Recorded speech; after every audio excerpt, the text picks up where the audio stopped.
저는 그 겨울라는 에서 경악을 연기한 권다함입니다. 반갑습니다. 아쉬운 장면이 너무 많아가지고 막 머리 엄청 때리면서 봤어요, 맨 뒤에서. 속상해가지고 막. 어떤 장면이 제일 아쉽고 속상하셨어요? 뭔가 맨날 이제 연기할 때마다 제일 뭔가 아쉬운 점들이 더 하려고 할 때 이제 뭔가 상황을 더 깨트려 버리거나 혹은 욕심 때문에 전달이 잘못되기도 하고 이런 면들을 그 신경 쓰는 게 제일 힘들더라고요. 막 잘하고 싶으니까. 근데 오늘도 보면서 저기서도 좀 욕심을 덜 버렸으면 관객들한테 훨씬 더 좀 부담 없게 다가갈 수도 있었던 장면들이 있을 텐데 라는 막 그런 후회도 되기도 하고. 이건 뭐 매번 그런 것 같아요, 영화를 찍을 때마다. 알겠습니다. 여러분들이 질문 올려주시면 저희가 질문을 확인을 하고 그렇게 어렵게 찍지 않으셔도 본인이 나오는 사진을 여기서 받으실 수 있을 겁니다. 여러분들이 올려주시면 됩니다. 안 들어오셔도 돼요. 아니면 검색으로 나중에 들어오세요. 네. 지금 검색으로 들어오셔도 돼요. 그럼 검색으로 네, 들어오세요. 그동안 제가 잠깐 소개를 하겠습니다. 작년에 짓거나 짐작하기가 되게 어려워서 서사의 모든 순간마다 안심을 할 수가 없어요. 어떻게 할지 모르겠다는 생각이 들어서 오히려 그래서 살아있는 인간다운 어떤 특유의 수수께끼를 품고 있는 인간으로 보였다는 생각이 들어서 저는 되게 좋았고요. 그 겨울 나는 같은 경우는 부산국제영화제에서 한국영화감독조합 메가박스상과 와차상을 수상한 작품이기도 한데 저는 그래서 배우님의 인터뷰를 미리 찾아봤는데요. 인터뷰를 보다가 되게 흥미롭구나라고 생각한 지점이 있었어요. 그 질문은 사실 별게 아니었거든요. 뭘 보여줘야 된다는 마음이 불어나지 않았냐 이런 질문이었고 그 권다운 배우님이 답을 하다가 좋은 작품과 매력적인 배역을 만나고 싶었고 그 겨울 나는 촬영할 때도 뭘 보여주자는 마음은 아니었다. 오히려 우리 살아남을 수 있을까 했다라고 하시길래 우리라고 하시네요. 네. 이때 우리는 누구와 누굴까요? 뭐 감독님과 스태프과 뭐 배우들과 그러니까 진짜 한 회차 한 회차가 그 진짜 시간이 지나면서 너무 촉박하니까 하루에 씬을 하나 못 찍게 되는 경우들이 간혹씩 발생하더라고요. 그러면 이제 너무 두렵더라고요. 그러니까 이 글 안에 있는 모든 씬들을 우리가 분명히 다 찍기로 엄청 많은 약속을 하고 그걸 해내자라고 했는데 하루에 한 씬을 못 찍었을 때 이 씬이 사라질 수도 있지 않을까? 그러면 우리가 생각했던 거 못 보여드릴 수도 있지 않을까? 이런 불안감 때문에 매일 그냥 끝나고 나서 감독님이랑 둘이 맨날 한 2시간씩 남아가지고 우리 진짜 살아남을 수 있을까? 내일은 살아남을 수 있을까? 진짜 계속 그랬던 것 같아요. 그래서 그 장면이 되게 흥미롭고 인터뷰에서도 내내 오성호 감독을 형이라고 부르시더라고요. 그래서 이 관계들은 무엇이지라는 생각을 좀 하기도 했던 것 같아요. 성호 감독님이랑은 저랑 학교가 똑같으세요. 서울예대 영화 연출이셨고 저는 연기과를 졸업했는데 학교 다닐 때는 전혀 일면식도 아예 없었고 오히려 오디션을 보라고 하는데 임의를 씹고 네. 그 예전에 오성호 감독의 작품 중에 연애 경험이라는 작품을 하실 때 저한테 메일로 연락이 오셨었는데 그때 제가 한창 연기가 갑자기 자신이 없어지고 삶에 대해서 약간 회의감을 느끼는 시기에 딱 그 메일이 와서 제가 답장을 안 했었어요. 모든 게 하기 싫어가지고 처음에는 그렇게 연이 됐고 그 후에는 이제 그 겨울나는 제 오디션 공고를 보고 이제 프로필을 전달해서 이제 다시 만나게 됐는데 성호 형이랑은 그렇게 알게 됐고 근데 진짜 그 살아남아야 된다는 그 마음 때문에 진짜 형 동생처럼 지낸 것 같아요. 다른 건 뭐 전혀 같은 배를 탔다. 언제나 계속 그 생각이 강해서 끝까지 살아남자. 뭐 이렇게 그냥 촬영을 하다 보니까 자연스럽게 그냥 형 동생처럼 변한 거 아닌가. 네, 그런 것 같습니다. 그래서 저는 인터뷰 내용보다 오히려 그 몇몇 용어 때문에 되게 좋은 배우군이라고 일단 오해를 좀 했고요. 그리고 왜 사실 작품을 놓고 감독이 없는 자리에서 Q&A를 하려고 하면 배우가 Q&A를 하려고 하면 얼만큼 밀도 있는 대화를 나눌 수 있을까라는 불안이 분명히 있거든요.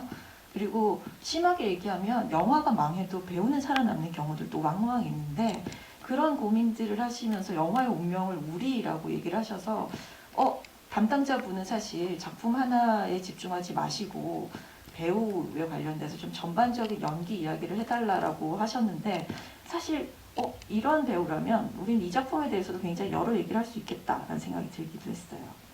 그래서 질문이 많이 올랐습니다. 벌써 하나씩 볼게요. 마지막에 우는 장면에서 어떤 생각하면서 우셨는지요? 그리고 아쉽다라고 말씀하신 장면 어떤 장면인지 궁금합니다. 라고 하셨네요. 이 질문 대답해드리면 될까요? 네. 마지막에 그 공장 장면에서 올 때는 뭐 제일 제가 시나리오를 처음 읽으면서 이미지를 처음 그려냈던 장면이긴 한데 그 씬만큼은 진짜 처음 생각이랑 너무 동일했어요. 진짜 아이같이 울었으면 좋겠다. 그냥 그 애들이 가끔 울 때, 진짜 아이들이 울 때 그냥 너무 슬퍼서 자기 슬픔에 빠져서 운다기보다 누가 들었으면 하는 울음 있잖아요. 뭔가 나 울고 있어. 나 그렇죠. 엄마 안 이렇게. 보면 안 우는데 그쵸, 엄마가 있어야 울 수 있는 보라고. 그 혜진이도 봤으면 좋겠고 아빠도 좀 알았으면 좋겠고 엄마도 좀 알았으면 좋겠고 뭐 반장님도 알았으면 좋겠고 그러니까 모두가 좀 다 알아줬으면 좋겠다는 그 애기 같은 울음을 하고 싶었는데 그래서 되게 불안했던 점도 있었어요. 이게 뭔가 웃겨 보이면 어떡하지? 다 큰 성인 남자가 그렇게 아이같이 울면 사람들이 보면서 이걸 공감할 수 있을까? 저는 최소한 그렇게 우는 어른을 아직까지는 살면서 본 적은 없거든요. 저도 그렇게 울어본 적은 없었던 것 같고 그래서 그런 고민을 했지만 어쨌든 그런 생각을 가지고 우는 장면은 그렇게 생각을 했던 것 같고요. 그 연기에 관련된 질문이 여기서 아쉽다고 하신 장면이 어떤 장면이냐는 질문이 나와서 연기에 대해서 본격적으로 말씀하시기 전에 먼저 듣고 싶은 얘기가 하나 있는 게요. 인터뷰에서 얘기를 하면서 나는 씬 하나를 영화로 본다라고 표현하신 부분이 되게 인상적이었거든요. 아마 그 장면을 통해서 이 질문과 이 답을 통해서 연기에 대해서 혹은 영화에 대해서 어떻게 인식하시는지 저희가 힌트를 좀 얻을 수 있을 것 같아요. 제가 느꼈을 때는 저는 정확하게 잘 모르지만 아직도 계속 배워가면서 이제 하나하나 더 알아가는 중인 단계인데 제가 생각했을 때는 뭔가 배우가 그 세상을 만들려고 하면은 좀 재미가 없어지는 것 같은 느낌을 받았어요. 그러니까 그 세상 안에서 그냥 온전히 잠깐 동안만 살아있는 것만이 제일 거리감을 제일 좁힐 수 있는 거라는 그냥 직감적인 느낌이라고 해야 되나? 그런 지점 때문에 너무 연관성, 그 흐름을 너무 완벽하게 맞추려고 하는 생각은 전혀 안 했던 것 같고요. 왜냐면 저희가 살아갈 때도, 평소에 살아갈 때도 밸런스를 계속 생각하면서 전에 했던 대화를 맞춰서 또 그거에 맞춰서 그런 대화를 나가고 누군가를 만났을 때도 그 전의 흐름을 떠올리면서 살아가진 않으니까. 그건 거짓말을 할 때 그렇게 하죠. 네네네, 그쵸. 그래서 그냥 실생활과도 당연히 똑같이 에너지를 뿜는 게 제일 누군가를 홀리거나 믿게 할 수 있는 길이지 않을까? 라는 그냥 되게 가냘픈 생각 때문에 그런 인터뷰를 했었던 것 같고요. 네, 그랬던 것 같습니다. 그래서 각신 하나하나 영화로 생각한다라는 것이 오히려 지금 맡은 배역에는 이 친구가 보여주는 불안과 변화를 뭔가 이거를 연결하려고 애쓰지 않으시고 충동적으로 그 순간에 표현하는 것 같아서 좀 좋았고요. 아까 그 첫 질문에 대한 마지막 그 대답이 아쉽다고 말씀하신 부분이 구체적으로 어떤 장면인가 하는 거였어요. 저는 정말 사실 너무 많은데 그래도 제일 속상했던 촬영이 한 번 있었는데 그 혜진이 아파트 앞에 찾아가서 이제 이별을 확실히 선포를 당하고 이제 인정을 하고 돌아서는 그 장면을 저는 너무 잘 찍고 싶었어요. 네, 그러니까 제가 지금까지 살면서 사실 우리가 막 큰 경험을 할 일이 저는 연애가 진짜 많은 경험들을 할 수 있는 그 사건이라고 생각을 하는데 그럼요. 인간 본질을 탐구하려면 네네네. 저 인간이 왜 저렇게 말하고 왜 저렇게 그쵸, 행동하는지 그쵸. 계속 생각하게 되는 게 연애밖에 없어요. 맞아요. 그리고 그런 모든 일련의 과정들을 겪은 사람과 이별했을 때의 슬픔은 진짜 크다고 생각해요. 크고 아직까지도 저는 뭔가 이별을 겪을 때는 적응이 되지가 않더라고요. 그래서 온전히 뭔가 누군가에게 내가 느꼈던 그 이별에 대한 모든 거를 다 쏟아내고 다 보여드리고 이렇게 하고 싶었는데 그날 촬영이 막 날씨도 너무 춥고 시간도 너무 부족해가지고 너무 쫓기듯이 찍고 그리고 그러다 보니까 배우들도 조급해지고 하다 보니까 진짜 욕심을 내면은 진짜 그게 구현이 안 되더라고요. 그래서 제가 그 촬영 어쩔 수 없이 마무리가 된 후에 너무 화가 나가지고 펑펑 울었어요. 그 촬영 끝나고. 그러니까 뭔가 영화가 망한 것 같고, 아 이거 진짜 경학이랑 혜진이를 위해서 진짜 중요한 씬인데, 와 이것 때문에 진짜 경학이와 혜진이에 대해서, 이별에 대해서 못 믿으시고 그냥 관객분들이 뒤돌아서시면 어떡하지? 그럼 난 이 영화에 큰 잘못을 저지른 것 같은데, 막 이런 생각을 할 정도로 엄청 울면서 감독이랑 막 얘기했던 기억이 있습니다. 지금 봐도 아쉬우셨어요? 네, 사실 저는 좀 많이 아쉬워요. 여러분들이 보시기엔 어떠셨어요? 약간 헤어지는 장면이 조금 더 강조됐으면 느낌이 달랐을까요? 한 분이 끄떡 하셨어요. 그럴 수도 있는 것 같긴 하다라고 생각이 들긴 하지만 저는 뭐 그냥 사람 이야기가 있는 이야기가 아니라 그 이후에 인간 조건하다는 어떤 고통스러운 순간들 중에 하나라는 생각이 들어서 저는 그냥 넘어갔던 것 같아요. 오토바이 넘어지는 장면 스턴트였나요? 직접 하셨다면 연습 어떻게 하셨는지요? 라는 질문이랑 오토바이 낙차 장면 진짜 하신 건가요? 라는 똑같은 질문 나왔는데 오토바이 실제로 타신다면서요? 네, 저 오토바이를 되게 좋아해서 많이 일단 즐기는 슈퍼커브 편입니다. 화이트를 맞습니다. 2021년형을 대단하십니다. 아니 그래서 보면서 오거라고 생각했어요. 혹시 타고 오셨어요? 아, 오늘이요? 네, 부산 올 때는 안 타고 예, 오셨어요? 부산 올 때는 제가 비행기 타고 날씨 괜찮은데 탈 수 있었는데 정말 그래서 이거 스턴트였나요? 직접 넘어지신 제가 절대 할 수가 없다고 판단을 하셔가지고 감독님이 그때 이제 무술 감독님이 오셔가지고 딱 2테이크만 찍으시고 네, 유이 사라지셨습니다. 멋있게. 근데 사실 이거는 오토바이를 타시고 할 수 있다고 하더라도 이러다가 부상을 당하면 그 다음 촬영이 다 어그러지기 때문에 하면 안 되는 일인 거는 맞는 거예요. 네네. 그래서 근데 제가 좀 욕심이 있어가지고, 네. 그러니까 저는 저렇게 세게 넘어져야 되는 장면인지 상상을 못했었는데 네. 그냥 미끄러지는 정도는 내가 어떻게 해볼 수 있지 않을까. 근데 감독님 아니라고, 이건 진짜 크게 넘어져야 돼서 그거는 안 될 것 같다고 해서 그럼 그냥 구경을 하고 저도 보면서 너무 느껴요. 프로구나 진짜 저게. 그죠. 엔딩에서도 이렇게 팍 한번 받치잖아요. 아, 네네네네. 그 장면을 몇 테이크나 가신 거예요? 한 번에 가신 거예요? 엔딩 그 같이 배달하던 친구가 오토바이 사고를 당하는 아. 장면? 그거는 CG. CG예요? 네, CG라서. 다행이다. 네네네. 예. 진짜 날아가진 않았고. 그래서 보면서 헉이라고 생각했었던 장면이긴 했었습니다. 네. 네, 또 질문이 많아서 저희가 분발하면 적나라한 현실을 담은 이야기라서 마음이 답답했는데 권다운 배우님 연기 덕에 여운이 오래갑니다. 촬영하는 동안에도 많이 힘드셨을 것 같은데 특별히 가장 애착이 가는 장면이 있을까요? 라는 질문 있으시네요. 저는 오늘 보면서도 제일 애착이 많이 갔던 장면이, 전 노래방에서 경학이랑 혜진이가 노래 부르는 장면이 애착이 되게 많이 가더라고요. 그러니까 그 씬을 저희가 엄청 고민했어요. 그러니까 원래는 저 길이 한 3배 정도 됐거든요. 노래를 다 완곡하고 그 투샷으로 경학이와 혜진이의 변화를 계속 길게 보여줄까 말까, 이거를 잘라야 되나 말까 엄청 고민을 하다가 감독님이 근데 이렇게 너무 이렇게 길게 보여주면 우리야 좋을 것 같은데 관객분들은 싫어하실 것 같다라고 진짜 눈물을 머금고 잘라냈지만, 그래도 노래방 씬이 저는 오늘도 너무 좋더라고요.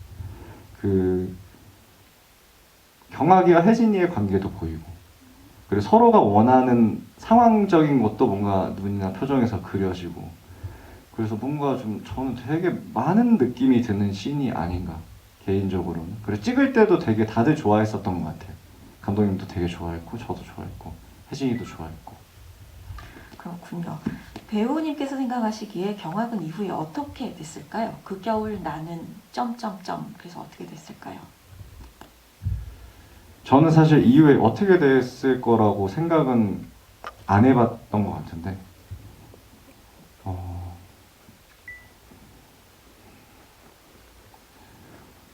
사실 막 떠오르진 않습니다. 네, 경아이가 어떻게 됐을까. 그냥 뭔가 저도 그냥 제가 찍은 입장에서도 영화가 딱 끝나고 나면은 쟤는 어떻게 살아갈까 이 생각으로 저 딱 끝나거든요. 생각이. 예, 연기를 할 때도 얘는 어떻게 살아갈까 그냥 거기서 딱 생각을 마무리해가지고 저도 뭔가 명확한 답을 드리고 싶은데 그 이후에는 제가 어떻게 살아갈지 잘 모르겠네요. 경학이도 잘 모르지 않을까요, 본인도? 모르겠죠. 근데 다만 그 경학이가 공천까지 갈 때는 저희가 그럴 수 있어. 이제 이게 철컥철컥 하는 순간에 제가 제일 뒤에 저 구석에 있었거든요. 그래서 경화가 안 돼, 손 빼 할 때 이렇게 얼굴을 가리시는 분을 제가 봤어요, 뒤에서. 그래서 약간 아, 감독님 그렇게까지는 안 갔으면 좋겠어요 라는 생각을 했고, 그때 손가락 다치지 않고 우는 거에서 굉장히 다행이었다가, 현실성은 얼마나 있는지 모르겠어요. 정말 경찰 시험에 다시 합격할 수 있을까 하면 잘 모르겠지만, 사실 관객들한테는 조금 안도가 되는 엔딩이었던 것 같아요.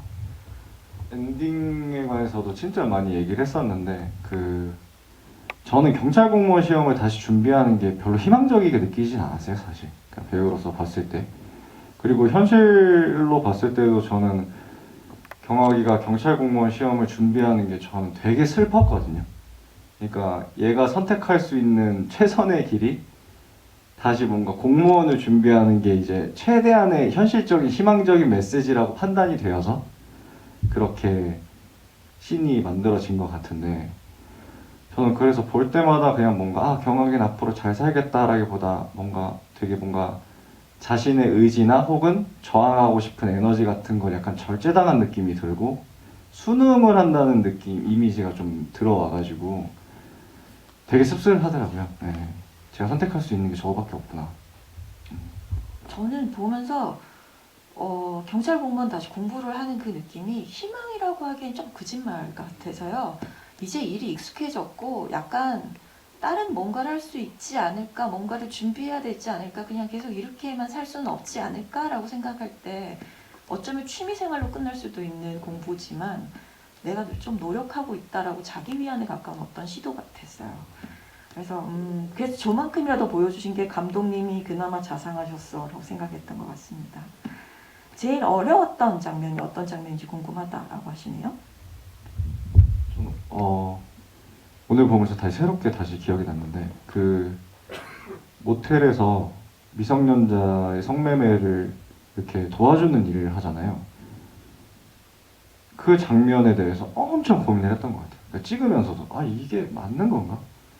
그러니까 경학이가 어쨌든 이 일을 그냥 아무리 돈 30만 원을 당장 못 준다고 해도 여기서 얘를 그냥 이렇게 냅두는 게 맞는 건가? 그러니까 그거에 대해서 그냥 제 개인적인 가치관이나 아니면 뭔가 그냥 영화로서 봤을 때도 이게 도대체 필요한 얘기인지, 혹은 얘가 이런 행동을 하는 게 도대체 어떻게 해석이 될지 제가 감이 아예 안 잡히더라고요.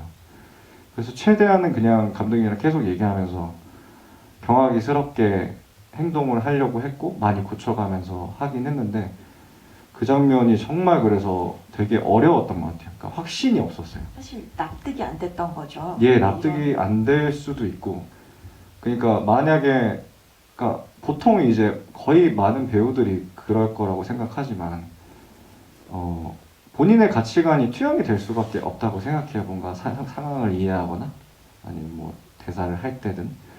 그래서 그게 진짜 뭔가 제가 용납이 안 되더라고요. 네, 그래서 이거를 그래도 그냥 감독님이랑 계속 얘기하면서 그러니까 최대한 이해해 보려고 하고 맞춰 보려고 하고 그랬던 기억이 있습니다. 네. 제 인터뷰 봤거든요. 네네. 그래서 상업 영화 같은 데서 이제 다니고 하시면서 네네네. 단역인데 뭔가를 실험하고 싶었는데 사실 단역에게는 그럴 수 있는 기회가 없었다라는 얘기를 하셔서, 네네네. 저는 이 영화를 보고 감독을 형이라고 부르고, 그리고 지금도 얘기를 하고 있으면 네. 배우랑 Q&A를 하고 있는데 네네. 장면이 길다거나 그거를 몇 번 테이크를 했다거나 잘랐다거나 이런 얘기를 네네. 하고 계셔서, 이분은 굉장히 100% 배우라고 하기에는 영화에 굉장히 깊숙이 들어가 있다라는 인상을 받기도 하거든요. 그래서 어떠실까요? 그러니까 이게 네네네. 배우의 의견을 많이 고민해주고 네네. 배우의 입장이나 아니면 지금 생각하시는 것처럼 배우로서 그 캐릭터에 대해서 가지고 있는 신념을 관철할 수 있는 작업이 있고, 네네네. 그렇게 어려운 작업들이 있잖아요. 네네네. 근데 지금은 굉장히 좋은 환경이었던 것 같거든요. 맞습니다. 어떤 것들에 배우님의 의견이 들어갔을까요? 구체적인 이 캐릭터를 잡아가는 과정에서. 사실 근데 그냥 뭐라 그럴까요? 처음 그냥 들어갈 때부터 저는 제일 그냥 고유로 지키고 싶은 거 하나, 제일 중요한 걸 꼽자면 감독님이랑 얘기했던 거 중에, 그러니까 저는 경학이가 보통의 독립영화에서 많이 봐왔던 남자 혹은 여자의 그 인물들처럼 청년들, 청년들처럼 누가 이렇게 때렸을 때 맞고만 있는 사람으로 그려지는 건 정말 싫었어요. 그러니까 누가 때리면 소리라도 좀 지를 줄 알고, 그 자기 신조도 있고 신념도 있고 고집도 세고 약간 못난 면도 있고 나쁜 면도 있고, 그냥 좀 그런 것들을 최대한 부각시킬 수 있는 작업을 하길 원한다 라고 말씀을 드렸었고, 감독님께서도 되게 원하셨고, 예, 그런 방식으로. 그런 것 때문에 뭐 그것만 제일 많이 생각했던 것 같네요. 그래서 캐릭터가 사실은 캐릭터가 다 살렸어 라고 생각되기도 해서요. 일단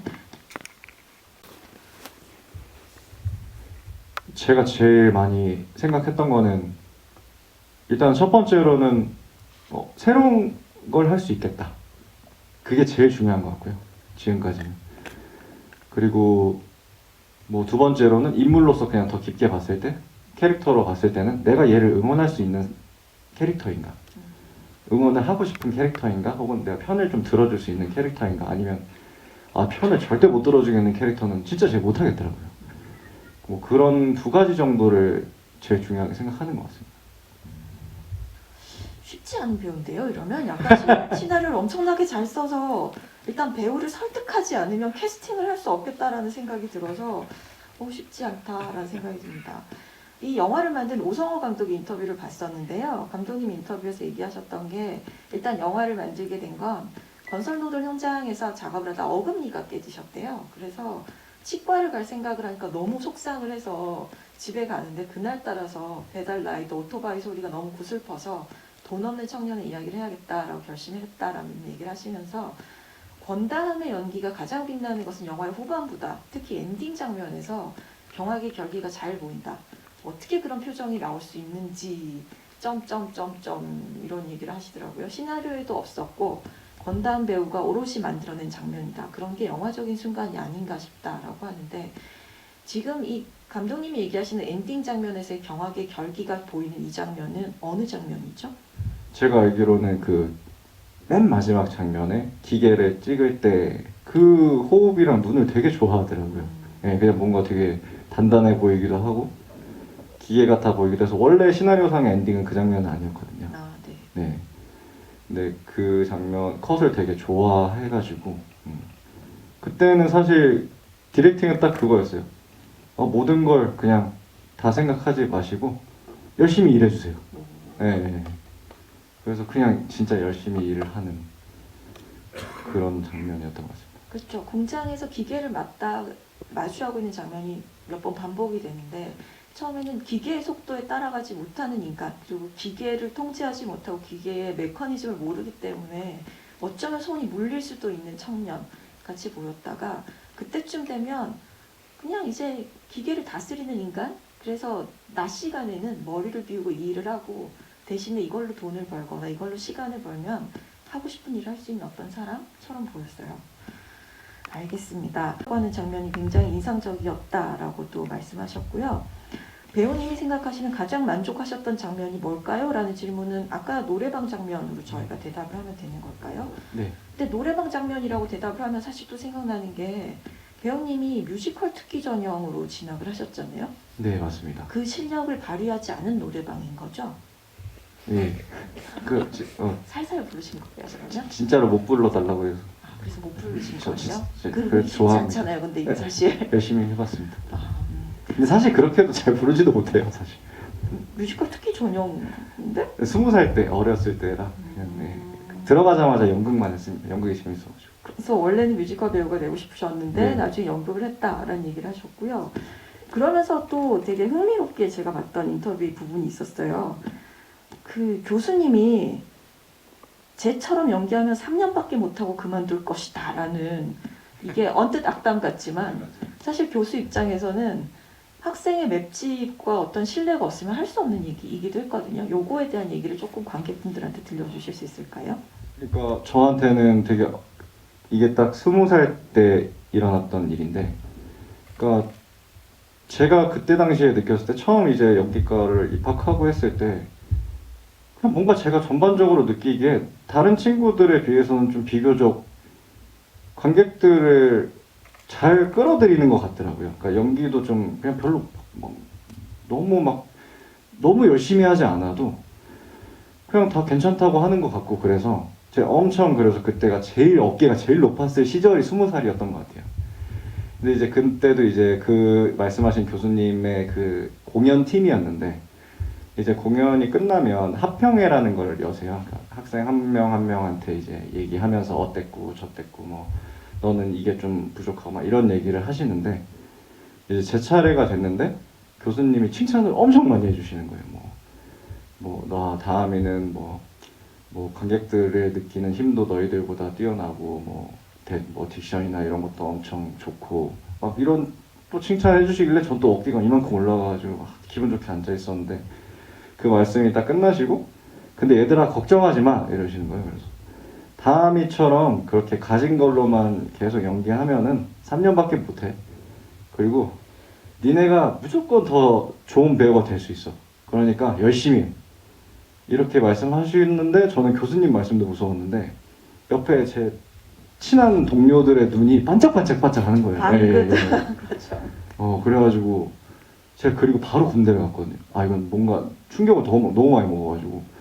그러니까 그때 당시까지만 해도 그런 생각이 되게 강했던 것 같아요. 정말 그 당시에는 자기 만족을 위해서 연기를 많이 했었던 것 같아요. 그러니까 뭐 관객들이나 뭐 혹은 이 직업에 대해서 막 사명감을 가지고 막 그렇게 한다기보다는 그냥 내가 별로 힘 안 들이고 연기를 하는 게 너무 재밌어서 그냥 되게 가볍게 생각했던 느낌이었는데, 이제 그 교수님 한마디 때문에 제 이제 버릇이 생긴 게 저에 대해서 되게 엄격하게 보는 습관이 생겼거든요. 그러니까 연기할 때도 계속 의심을 해요. 이거 뭔가 잘못된 것 같은데, 뭔가 이거 문제가 있는데 이거 또 대충 한 것 같은데 막 그럴 정도로 저한테는 되게 좋은 영향을 주신 말씀인 것 같습니다. 원한을 품을 수도 있는 얘기인데 굉장히 긍정적으로 받아들이셨네요. 예, 저는 되게 긍정적으로 받아들인 것 같습니다. 변해가는 모습이 보여서 좋았던 것 같습니다. 얼굴이 점점 변하는 모습들이 배우님 연기도 영향이 있겠지만 따로 분장 같은 것도 있었나요? 그리고 깨알같이 나왔던 그 빨간 팬티 고모 사주 이야기, 요거는 연관성 있는 건가요? 라고 질문하시네요. 뭐 따로 분장을 아예 안 했고요. 그 영화 내내 뭐 따로 분장을 한 적은 없고, 그냥 경하게는 그냥 힘들면 되니까 분장을 안 시켜주셨어요. 그냥 머리도 그냥 냅두시고 그냥, 그래서 분장에 뭐 다른 변화를 준 건 아예 없었던 것 같고, 빨간 팬티 같은 경우는 그러니까 오성호 감독님이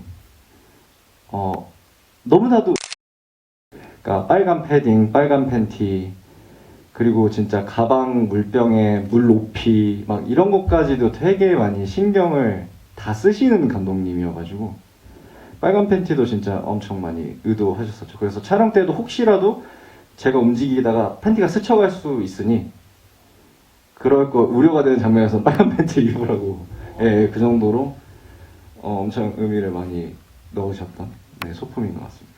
그렇군요. 아마 지금 질문하신 분이 얼굴이 좀 변한 게 분장일까요? 하시는 장면이 아마 학원에서 마주칠 때, 그럴 때 같은 경우는 조명으로 색깔을 조금 줘서 낯빛이 좀 달라 보이는 그 정도 효과는 있지 않았을까라고 생각됩니다. 저희가 빼먹은 질문이 없나요? 빼먹지 않고 일단 나온 질문들은 저희가 대충 다 한 것 같습니다. 자, 여러분들 다른 질문 올려주시면 저희가 대답을 하도록 하고요. 그 인터뷰들 보면서 제가 이분 되게 특이한데? 라고 생각했던 지점들이 그런 게 있었어요. 아까처럼 영화를 되게 하기가 싫었던 그런 순간이 있었다. 그리고 상업영화 같은 데서 이렇게 단역으로 출연하면서 굉장히 한계가 있는, 그리고 배역에 대해서 어떤 아이디어도 제공할 수 없는 그런 데서 소비되는 걸 못 견뎌 했다.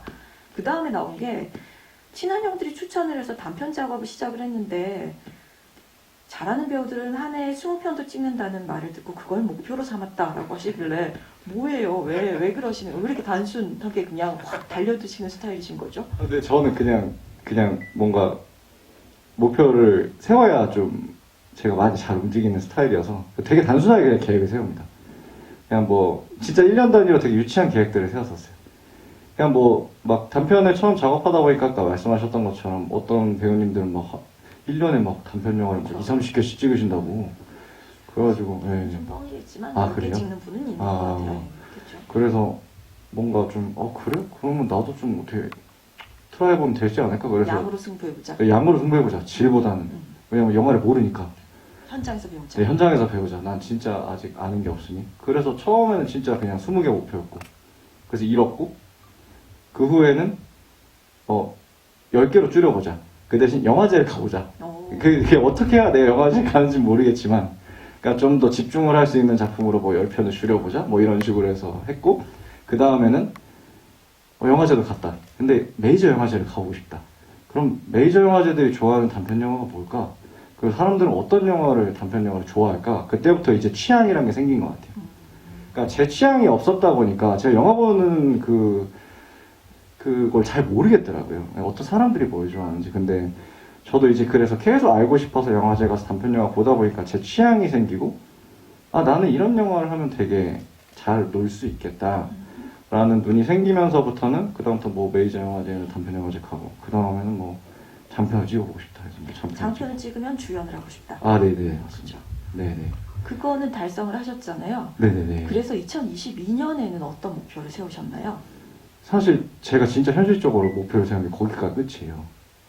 상상력이 거기서 끝나는 거예요. 일단 20년에 찍은 영화잖아요. 작년부터 사실은 지금 계속 네, 계획이 맞아요. 없는 거잖아요. 네, 현실적으로는 진짜 딱 거기까지만 생각을 했었고, 그래서 이제 작년부터 엄청 생각을 했는데, 그냥 일단 지금 생각에는, 그냥 진짜 내가 진짜 하고 싶은 게 뭔지, 진짜 하고 싶은 작업의 결이 뭘까, 혹은 뭐, 그냥 그런 고민을 계속 많이 하고 있는 것 같아요. 네. 그렇지만 그런 맥락으로 본다면 권다은 배우님의 팬들에겐 굉장히 섭섭할 수 있는 얘기가 인생의 목표가 배우가 아니라 나는 행복하게 살고 싶다라고 얘기를 하시더라고요. 여차하면 더 행복한 게 있으면 배우도 안 할 수 있다라는 그런 선언? 네, 맞습니다. 근데 진짜 그건 제 중요한 뭔가 인생의 신조기도 한데, 정말 신기한 게 지금까지 그러니까 20살 때부터 연기를 했다고 치면 14년 정도 이제 연기 생활을 한 건데, 단 하나도 더 행복하게 하는 건 없더라고요. 네, 그래서 앞으로도 사실 이거보다 더 행복하게 할 만한 게 나타난다면 전 진짜 너무 기적 같을 것 같아요. 이거보다 더 행복한 게 있다고? 근데 절대 안 나타날 것 같아서. 네. 근데 어쨌든 듣기에는 난 죽어도 배우입니다라는 것보다 아니 나는 행복인데 라고 얘기해서 폼나는데 라고 생각했습니다.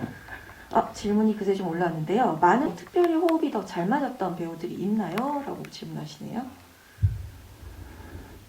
저는 다른 여배우들이 들을 수도 있는데. 그러면. 그쵸. 이런 질문을 하다니. 근데 이 질문의 그 작품이 그겨울 나는에선가요? 아니면은 다른 작품들에서 여배우들. 다른 작품들이요? 네. 여배우님이요? 여배우라고 찍은 것 같은데요. 그런가요? 배우분이 있나요? 라고 네네네네네. 했는데 네. 그럼 다른 배우분도 있었습니다. 잘 맞았던 분만 한 분 얘기하죠 그러면. 저는 개인적으로 되게 좋은 동료라고 생각하자 팬이기도 한 분이 계신죠. 임선우 배우님 되게 좋아해서. 너무 좋아해요. 네.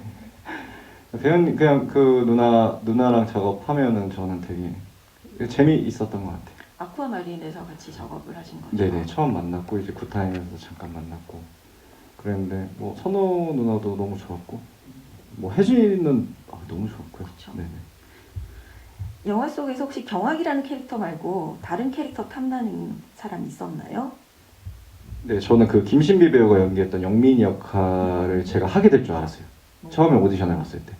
그러니까 왜냐면은 제가 느꼈을 때 처음에 시나리오 마주했을 때 경악은 제가 표현하고 싶은 것보다 되게 순해야 될 것 같은 느낌이었거든요. 좀 선하고 순하고 좀 조금은 그냥 드센 면이 많이 없어야 되는.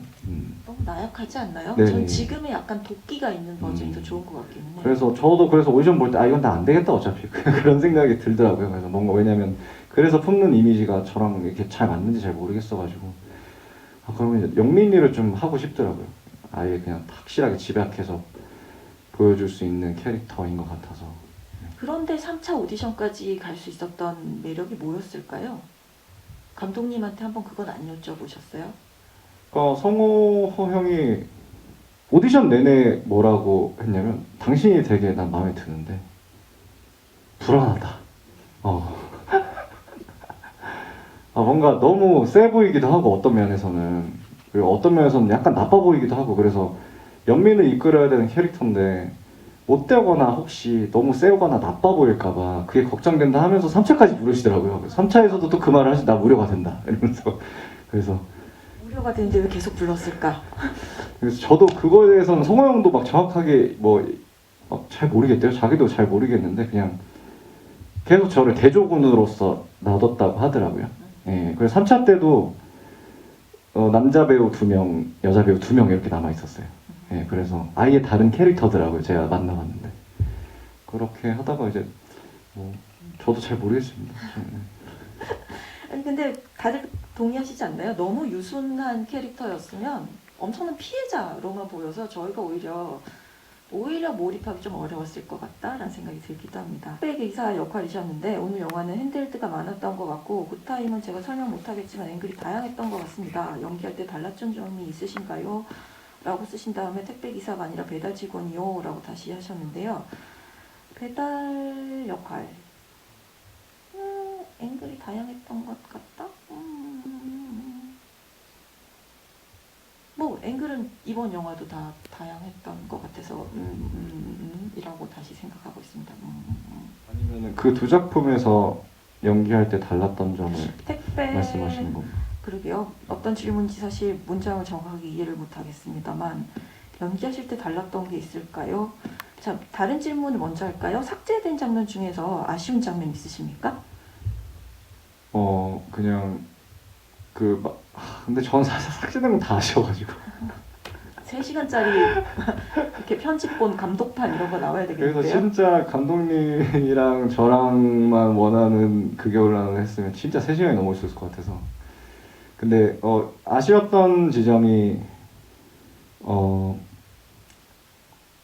그 영민이 구급차 불러주세요라는 장면도 그것도 훨씬 길었고 그 노래방 씬도 길었고 그리고 저는 마지막 편집할 때 감독님이 꼭 그 의견을 계속 물어보셨어요.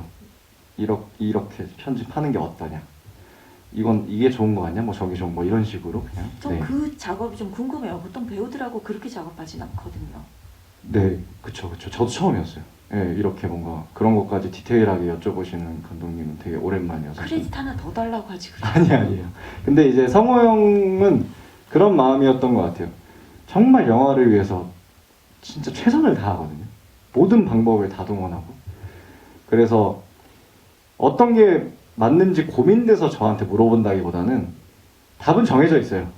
네, 답은 정해져 있지만 그냥 자기의 확신을 더 얻고 싶거나 아니면 진짜 반론의 의견을 들어서 진짜 그게 대다수일 때는 자기가 다시 생각을 해보려고 하는. 그래서 뭐 결정권을 넘기진 절대 않고요. 형의 딱 그 그림은 언제나 완벽하게 있고 그냥 그런 의견을 물어봤던 거고. 그래서 저희 그냥 뭔가 삭제된 것 중에 좀 되게 재밌게 웃었던 장면이 마지막에 울잖아요. 공장기계 찍힐 뻔해서 운 다음에 막 울다가 사람이 울다 보면 다 울고 나면 좀 어색해지는 순간이 있잖아요. 맞아요. 누가 이렇게 네네. 다독여주지 않으면 타이밍이 네네. 멈추기가 굉장히 그래서 애매하죠. 그 컷에 담긴 게 그 어색하게 울음이 그쳐가지고 약간 이렇게 멀뚱멀뚱 이렇게 보는 게 있거든요. 그래서 네. 근데 그게 너무 괜찮아서 이걸 넣을까 말까 엄청 막 얘기했던 기억이 나요. 넣었으면 재밌긴 했겠지만 그럼 그쵸. 비극성은 좀 희석되지 네네네네네. 않았을까라는 생각이 들어서 어쩔 수 없었을 거라는 생각이 듭니다. 일단 또 다른 질문들이 있는데요. 네, 농밭이 좀 있는 거기서 이제 마을버스를 대절해서 거기서 찍었습니다. 그리고 그 겨울 나와는 좀 다른 질문이긴 한데 권다은 배우 4작품 중에서 가장 애착 가는 작품 있으신가요? 저도 궁금합니다. 단편 4작품 말씀하시는 네. 거죠? 저는 아쿠아마린이란 단편을 되게 좋아합니다. 파란 머리하고 나온 그 네네네네. 왜요? 그러니까 유종석 감독님이신데 아쿠아마린의 감독님이 되게 영화 같은 영화를 찍고 싶어 하세요. 현실과 맞닿아 있거나 혹은 뭐 시의성이 있거나 이런 것보다 그냥 진짜 허구의 이야기. 그래서 그 영화 내에서 그 모텔 것도 다 세트를 지어서 만든 거거든요. 공간을 절대 못 찾겠다고. 무조건. 네네네. 성에 차는 게 없고 현실 같은 느낌이 진짜 없었으면 좋겠어서 하여튼 그렇게 세트를 막 단편이 참 그 예산도 열악한데 그렇게 할 정도로 정말 제가 어렸을 때 제일 좋아했던 영화가 저는 주라기 공원이 너무 좋았거든요. 그렇게 네. 인터뷰를 하셨길래 네. 도대체 어렸을 때 주라기 공원이 왜 나와? 라고 나이 든다음에 나온 거 아니야? 라고 산수를 한참 했습니다. 네. 그래서 그런 허구 정말 그 거짓말 같은 거를 믿게 만들려고 하는 감독님들을 전 되게 좋아하는 것 같아요. 너무 멋있다고 생각하고. 왜냐면 세계를 만드는 거잖아요. 세상을 만들어서. 그리고 저는 개인적으로 배우가 그런 세상에 빠져들어 일을 할 때가 제일 행복한 것 같았거든요. 네. 그래서 아마 아쿠아마린이 제일 잘 가지 않나. 그리고 아쿠아마린의 주인공하고 그 겨울 나눈의 주인공이 저는 개인적으로는 결이 좀 비슷하게 느껴졌어요. 그래서 믿어야 되나? 믿을 수 있나? 정말 믿어도 되는 사람인가?를 계속 고민하게 만드는 캐릭터들이어서 두 캐릭터가 사실 아주 단편적이지 않은 굉장히 여러 차원을 가지고 있는 인물 같아서 좋았습니다. 아까 이별이 확실하게 된 장면이 아쉽다고 하셨는데요. 진심으로 당황해서 굳어서 돌이 돼버린 것 같아서 저는 오히려 좋았습니다. 라는 얘기도 하시네요. 너무 감사합니다. 저도 후반부는 되게 좋은데 전반부가 더 아쉬운 것 같고. 그 인터뷰에서 그런 장면, 그런 것도 저 봤어요. 연애하는 장면을 좀 찍는 영화에 출연하고 싶었다라는 얘기도 하셨던 때가 있더라고요. 아, 네네네. 생각보다 저한테 뭔가 시나리오나 혹은 캐릭터들이 되게 힘들거나 아니면 뭐 반항적이거나 누군가한테 맞고 때리려고 하거나 그냥 뭔가 되게 어둡고 힘들고 혹은 거칠고 아니면 되게 연약하고 유약하고 이런 결들의 글들이 그 결이 많더라고요. 하나로 묶이는 결이 아니에요. 유약하고 때리려고 하는 결은 완전 그러네요. 다른 결인데 그러네요. 사실 스펙트럼이 굉장히 넓은 거죠. 그래서 저는 하지만 연애물은 아닌. 네네 뭔가 좀 밝고 좀 행복하고 가볍고 네, 영화를 무난하고 이런 맞아요. 영화를 봤을 때 그냥 아 좋다 그런 영화들도 많고 그런 캐릭터들도 있잖아요. 근데 저한테 절대 기회를 안 주시더라고요. 그래서 아 내가 뭐 생긴 거에 문제가 있나 뭐 못생겼나 뭐 아니면 너무 뭐 못되게 생겼나 막 그런 고민도 해보고 그랬던 것 같습니다. 그래서 그 당시에는 너무 해보고 싶었어요. 좀 밝은 거. 어떠세요? 앞으로 하고 싶은 작품은 이런 장르를 하고 싶다라고 생각하시는 작품들이 있을까요? 네. 그러니까 저는 이제 독립영화 저는 상업영화의 만약에 차이라고 생각한다면 뭐 단순하게 예산이라고 생각해요. 예, 돈의 차이가 진짜 어쩔 수 없이 있고 근데 그렇다고 하면 만약 상업영화의 장점은 더 미술이든 무대든 세트건 뭐 의상이든 모든 걸 다 훨씬 더 구현시켜낼 수 있는 어쨌든 능력이 있는 거잖아요. 만약에 그렇다면 그런 면에서의 영화라면 누아르를 한번 해보고 싶고. 네. 아까 그런 캐릭터 싫다며요. 네, 근데 한번 해보고 싶어요. 좀 제대로 본격적으로 갖춰진 정말 본격적으로. 진짜 피막 총 네네네. 쏘고 이런 걸로. 맞아요. 그거는 이제 해보고 싶고 뭐 만약에 뭐 독립 영화적인 측면에서 본다면 아까도 말씀드렸듯이 진짜 좀 마음이 편안해지는 영화.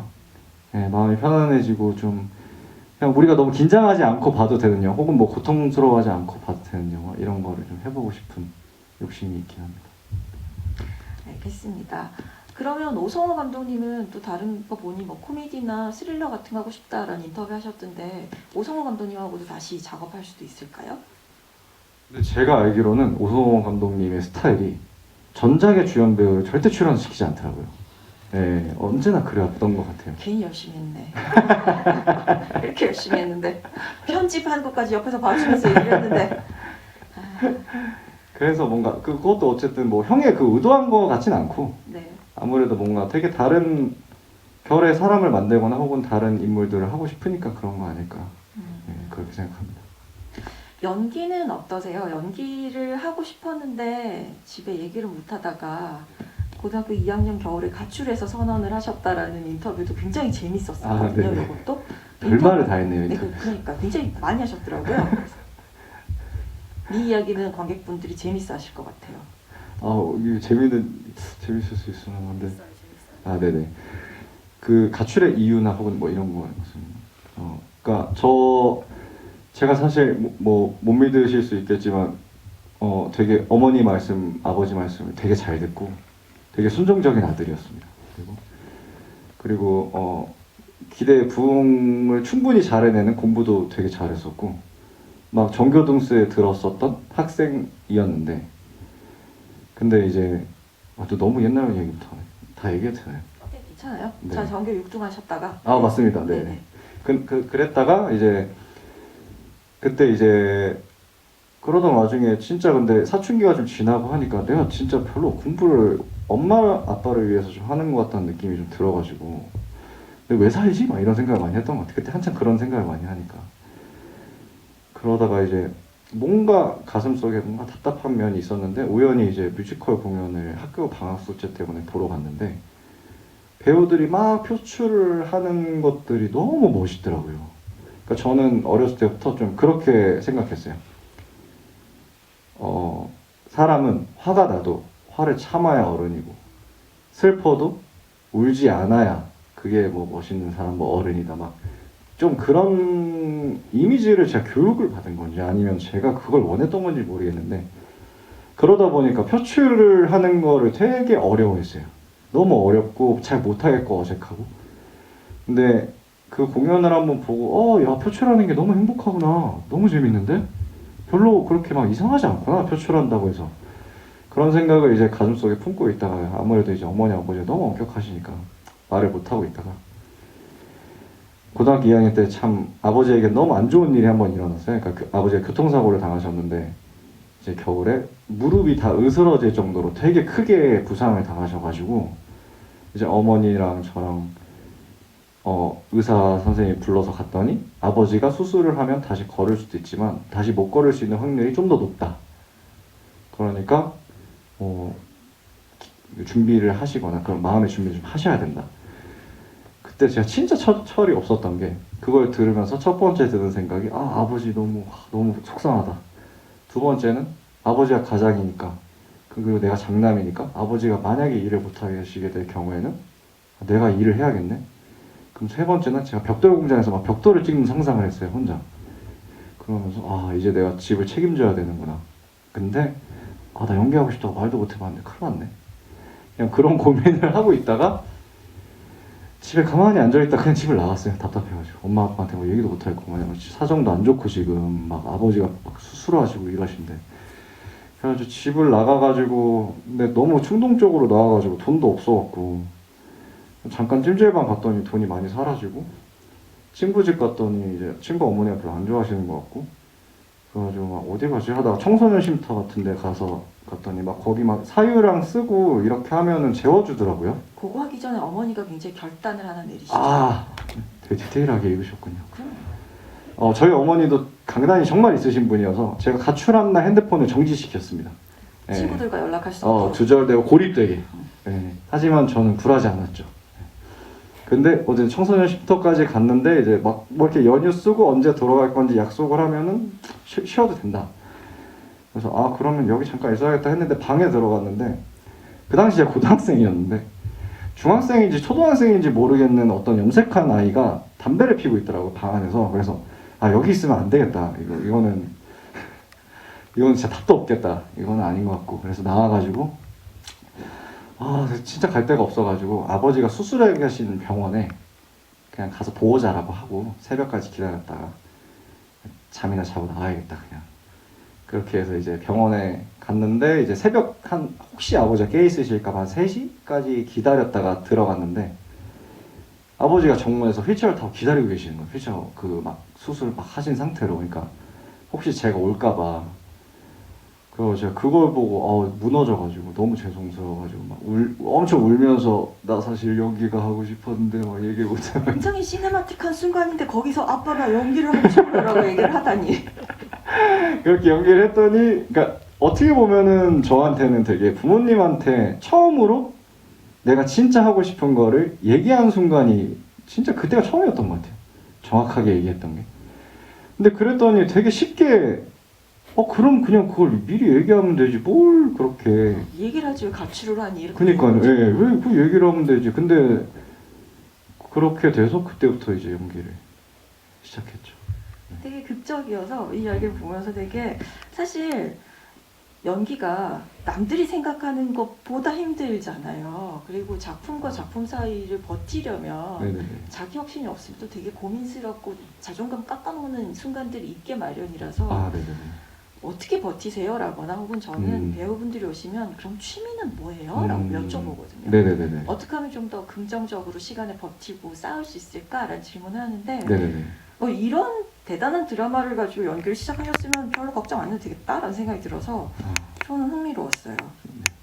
열심히 하겠습니다. 근데 보면 그 인터뷰에서 좋아하는 네. 작품 뭐 이런 얘기하면 쥐라기 공원, 트랜스포머, 듀온 최근에는 어떤 영화가 제일 좋으셨어요? 아, 그래서 약간 쥐라기 공원과 트랜스포머를 본 다음에 저분이 영화제를 다니면서 점점 취향이 생기고 영화제에 갈 수 있는 영화가 무엇인지 고민을 했단 말인가? 라는 생각이 조금 들었긴 했어요. 근데 저는 본질적으로 진짜 영화 자체는 홀리면은 최고라고 생각해요. 재밌는 거? 네, 믿게 만들면 된다. 그러니까 경악이의 아픔이든 뭐든 누군가를 어쨌든 믿게 만들고 마음속에 들어가게 하는 거잖아요. 근데 그게 비현실적일수록 더 어렵다고 생각해요. 네, 그러니까 현실과 맞닿아 있지 않으니까. 저는 진짜 트랜스포머 처음 보고 나와가지고 차를 막 만지고 다녔어요. 언제 변할지 진짜 움직일 것 몰라서. 같아갖고. 네. 뭔가 분명 움직일 수도 있을 것 근데 같은데. 트랜스포머가 나왔을 때를 생각하면 그 네네네네. 나이가 지금 그럴 나이는 아닌데 2010년에 나왔는데 그 차를 만져보고 그렇게 어렸을 때는 아닌데. 그러니까요. 네. 에이. 네. 네. 그래서 뭔가 그냥 약간 상징적인 의미로 그렇게 인터뷰를 했던 것 같아요. 그래서 최근에 본 최근에 봤던 영화 중에서 기억에 남는 게 드라이브 마이 카. 디시지 마이 네, 디시죠. 재밌게 봤고요. 그리고 또 뭐 있었지? 저 분명히 있었는데 인상 깊었던 게. 뭐 대답 하나 했으니까. 네네네. 가장 최근작이니까. 네, 드라이브 마이 카 재밌게 봤습니다. 알겠습니다. 네. 저희가 예정된 시간이 지금 거의 다 됐고요. 질문 올라오신 것들 중에서는 대략 대답을 다 한 것이다라고 생각이 돼서 저희가 대략 그러면 마무리 멘트를 해야 될 것 같습니다. 어떠셨어요? 아까 그 저희가 질문의 취지를 잘 이해 못했던 네. 촬영에 따라 연기가 달라지는 지점이 있는가에 대해서 여쭤보신 건 것 같아서. 네. 네네. 그 지금 두 번의 택배 네, 기사라는 네. 캐릭터를 맡는데 촬영에 따라서 연기가 네네. 달라지는가라는 지점은 사실 촬영에 따라서 연기가 달라지지는 않죠. 제가 느끼기에도 뭐 촬영에 따라서 연기가 달라지는 것 같진 않습니다. 네. 네, 아는 것 같고. 배역과 장르에 따라서는 조금씩 변화를 주실 수 있고 네. 다른 사람이 되는 것이지만 네, 그런 것 같습니다. 촬영이나 앵글 네네. 같은 거에 따라서 배우의 연기가 달라지는 건 아니다라고 생각해서 저는 그냥 넘어갔습니다. 네, 죄송합니다. 아니요, 뭘또 죄송할 일은 제가 또 아니었어요. 오지랖을. 아니요, 잘했어요. 연출을 하고 싶은 생각은 없으세요? 전혀 없습니다. 정말? 네, 네네. 그렇게 막 욕심이 많으셔서 사실은 오로지 연기만. 저는 진짜 근데 연출에 대해서 많이 고민해보고 혹은 뭐 영화를 엄청 많이 보려고 하는 것도 진짜 연기가 잘하고 싶어서라서 저는 확실히 세상을 만드는 거에는 저는 흥미나 재능이 없는 것 같고 그냥 누군가 만든 세상에 들어가는 게 너무 재밌는 것 같아요. 네, 그래서 연출 생각은 전혀 없습니다. 알겠습니다. 저 그러면은 어제 오셨고 내일 하시죠? 는 거죠? 뭐 하셨어요? 어제 오늘? 제가 어제는 사색을 좀 막 바다를 보면서 즐기려고 책을 가져왔다가 너무 심심해서 그냥 부산에 있는 친구랑 술 한잔하고. 책은 뭘 가지고 오셨어요? 여자 없는 남자들. 하필요? 네네네. 영화가 마음에 들면 원작을 찾아 읽는 공부하는 스타일이시네요. 저는 원작을 먼저 봤고 네. 하루키 책을 되게 좋아해서 여자 없는 남자들을 봤었고 이제 드라이브 마이 카를 봤는데 그냥 뭐 막 원작을 찾아보진 않는 것 같습니다. 네. 알겠습니다. 관객분들한테 마지막 인사를. 네, 저 사실 오늘 오면서 아무도 안 계시면 어떡하지? 막 이런 생각을 많이 했었어요. 너무 무섭더라고요, 뭔가.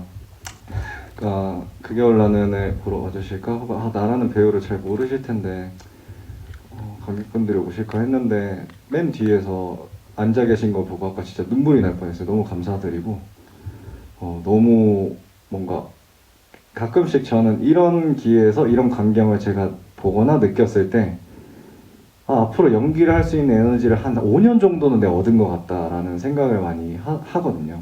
그래서 오늘도 여러분들 덕분에 저는 5년 더 지치지 않고 연기를 할 수 있을 것 같습니다. 너무 감사드립니다.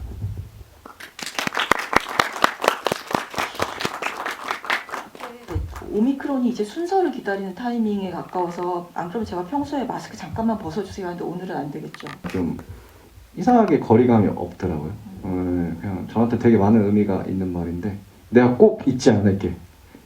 내가 오늘 너에게 받은 에너지만큼 나도 무조건 너에게 언젠가 도움이 되는 사람이 될게 라는 표현 방식을 많이 쓰더라고요.